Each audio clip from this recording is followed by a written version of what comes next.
چرواہے بڑی بڑی عمارتیں بنا کر ایک دوسرے پر فخر کریں تو اس وقت قیامت کا انتظار کرنا۔ تو چرواہوں سے مراد عرب کے چرواہے بھی ہیں اور پوری دنیا کے بھی ہیں، یعنی اس سے مراد یہ ہے کہ غریب لوگ، یعنی مال کی اتنی فراوانی ہو جائے گی کہ غریب سے غریب لوگ بھی بڑی بڑی عمارتیں بنائیں گے اور پھر فخر کریں گے ایک دوسرے پر کہ میں نے بہت بڑی کوٹھی بنا لی۔ ایسے یہ فخر آج ہے کہ نہیں ہے؟ ایک شخص انگلینڈ میں گیا نا، وہ آیا پاکستان میں، اس نے کوٹھی بنائی، حالانکہ اس نے رہنا بھی نہیں ہے، اگرچہ وہ ہو سکتا ساری زندگی بند تالے لگے پڑے رہیں، کبھی آئے نہ، سالوں سال بعد بھی نہ آئیں، لیکن کیا ہے، صرف ایک فخر ہے کہ جی پاکستان میں میری کوٹھی بنی ہوئی ہے۔ اب دوسرا آئے گا، میں کوئی اس سے کم تو نہیں ہوں نا، اب اس کی کوشش ہوگی کہ میں اس سے بڑی کوٹھی بناؤں۔ تو میرے آقا علیہ الصلوۃ والسلام نے فرمایا کہ اب یہ جائز ہے ناجائز یہ ایک علیحدہ چیز ہے، علیحدہ مسئلہ، لیکن جو حضور فرما کے گئے 1400 سال پہلے، آج دیکھیں منوان ایسا ہو رہا ہے کہ نہیں ہو رہا۔ آپ علیہ الصلوۃ والسلام نے فرمایا کہ جب لوگ بڑی بڑی عمارتیں بنائیں اور پھر فخر کریں، عرب کے اندر بھی دیکھ لیں، اس سے مراد بعض محدثین کرام کہتے ہیں اس سے مراد عرب کے چرواہے ہیں، تو اگر وہ بھی مراد لیے جائیں تو وہ بھی دیکھیں، آج عرب کے اندر دیکھیں، آج دبئی میں دیکھیں، دبئی میں کیا ہے؟ عرب کا علاقہ ہے نا دبئی، وہاں کیا ہے؟ کچھ ہے سمندر کے علاوہ؟ صرف کیا انہوں نے بڑی بڑی عمارتیں بنا دی؟ اب پوری دنیا سے لوگ وہاں سیاحت کے لیے آ رہے ہیں، گھومنے کے لیے آ رہے ہیں، صرف وہ عمارتیں دیکھنے کے لیے آ رہے ہیں۔ سعودیہ عربیہ کے اندر بھی اگر دیکھیں تو وہ بھی آج بڑی بڑی وہاں عمارتیں، خود مکہ و مدینہ کے قریب دیکھیں کتنی بڑی بڑی عمارتیں بن گئی ہیں۔ واضح طور پر ان کی نبی کریم صلی اللہ تعالی وسلم نے اس کے علاوہ بھی احادیث مبارکہ ہیں، آپ علیہ الصلوۃ والسلام نے فرمایا جب مکہ و مدینہ کے قریب بڑی بڑی عمارتیں بن جائیں تو سمجھ لینا قیامت قریب ہے، قیامت قریب ہے۔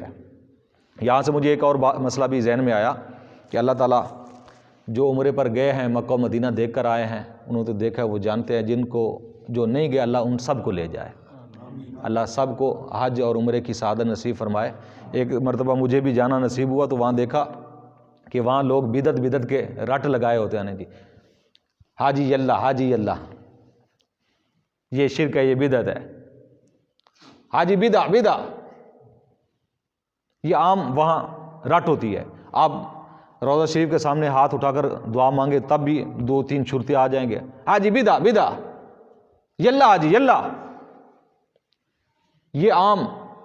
حالانکہ اچھا بدعت کسے کہتے ہیں؟ پہلے بھی میں نے بتایا آپ کو، بدعت کا بہترین جو اصول ہے وہ یہ ہے کہ بدعت خلاف سنت کام کو کہتے ہیں۔ خلاف سنت کام کو کیا کہتے ہیں؟ بدعت۔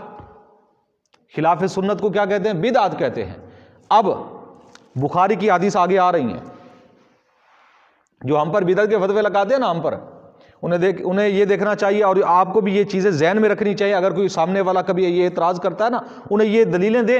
بخاری ہی کی روایات کے اندر ہے، میرے آقا علیہ الصلوۃ والسلام نے فرمایا میری امت یہود و نصارہ کی طرح مسجدوں کو مزین کرے گی، میری امت یہود و نصارہ کی طرح مسجدوں کو مزین کرے گی، یعنی حدیث پاک میں منع ہے مسجدوں کو مزین کرنا، آراستہ کرنا۔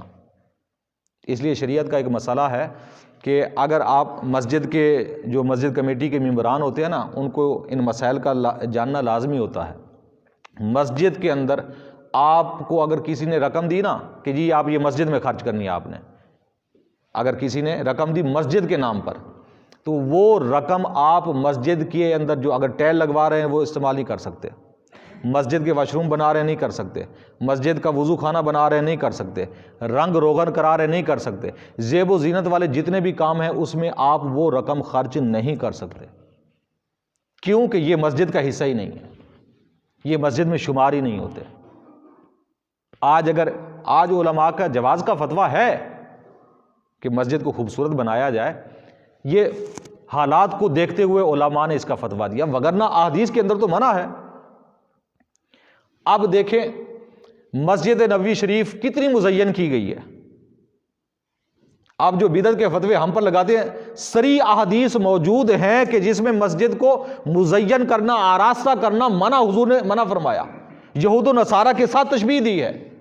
تو انہوں نے مسجد نبوی شریف کو اتنا مزین کیا ہوا ہے، اتنا زیادہ مزین کیا ہوا کہ شاید ایسی کسی جگہ پر مسجد مزین ہو، تو وہاں انہیں بدعت یاد نہیں آتی، وہاں انہیں بدعت دیکھ سونا لگا ہوا ہے، یہ کوئی شرعی طور پہ جائز تو نہیں ہے نا؟ یعنی نبی کریم صلی اللہ علیہ وسلم نے خالی مزین کرنے سے جب منع کر دیا، یعنی یہ ایک اعتراض کے طور پر آپ کو دلیل ایک یاد رکھنی چاہیے۔ اگر کوئی آپ کو ایسا کہتا ہے تو آپ کہ حدیث میں تو یہ منع ہے، آپ نے مسجدیں خوبصورت کیوں بنائی ہوئی ہیں؟ پھر بتائیں ہمیں، جب بدعت ہے تو یہ تو خلاف سنت ہے کہ نہیں ہے؟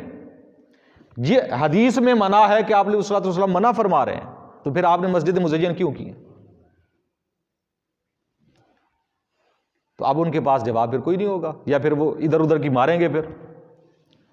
تو اسی طرح آپ مکہ و مدینہ میں جائیں، زمزم شریف کا پانی پئیں، یا کسی جگہ پر جو کولر رکھے ہوئے ہیں وہاں پر ڈسپوزیبل گلاس رکھے ہوئے ہیں، کون سے؟ ایک مرتبہ پانی پئیں پھینک دیں۔